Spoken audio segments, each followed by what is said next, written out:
Thank you. It's a great honour for me representing growers of timber here tonight. These timber design awards are about buildings and how a building is never just a building. Some of you will know that I'm working very hard at reinstating a role for specialty timbers in building design here in New Zealand. However, as you know, structural timber is dominated by one species in New Zealand, radiata pine. This is because of a history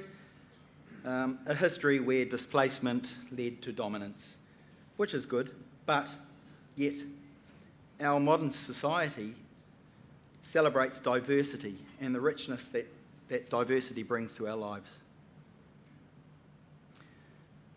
I stand before you as a grower, and it's your choice of timber that dictates what I grow for you.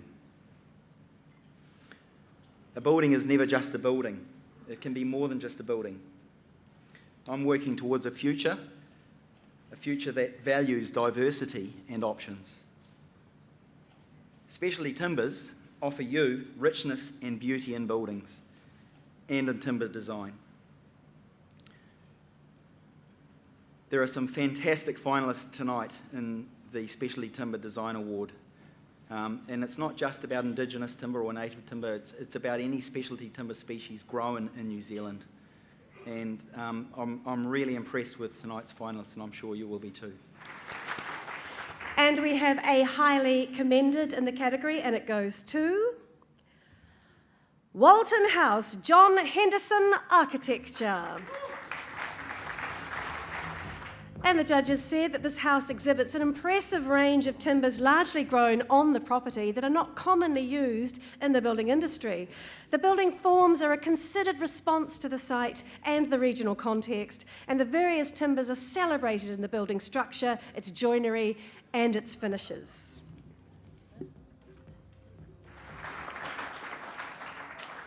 And the winner of the New Zealand Specialty Timber Award is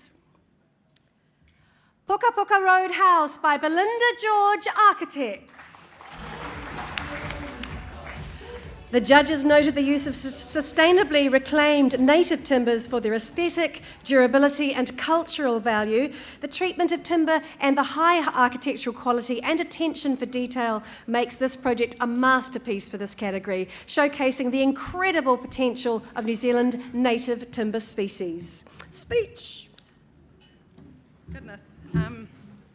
Okay, I haven't got a couple of pages. I haven't got anything actually.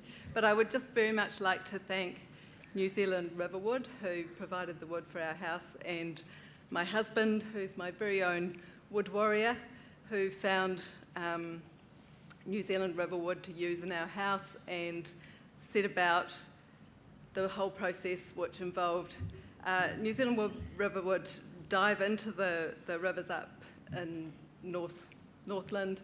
They have the rights to about 6 rivers up there, and they battle with eels and all sorts of things to dive down and retrieve these logs that were cut down possibly over 100 years ago. And during transportation to the mills, they sunk to the bottom of the river and were lost until Glenn from New Zealand Riverwood retrieved them for us. And so my husband David actually went about forming a bit of a bromance with Glenn and helped him in the drying and milling process so that we could use this timber in our house, and it's absolutely beautiful. I love it. He didn't quite tell me about the part that we were going to spend a whole winter together in the shed sanding, arrasing and oiling all these planks of timber that we used, but it's turned out to be the most incredible environment to live in, and I feel privileged every time I look around at this beautiful timber that we've got. So thank you, David White, and thank you, New Zealand Riverwood.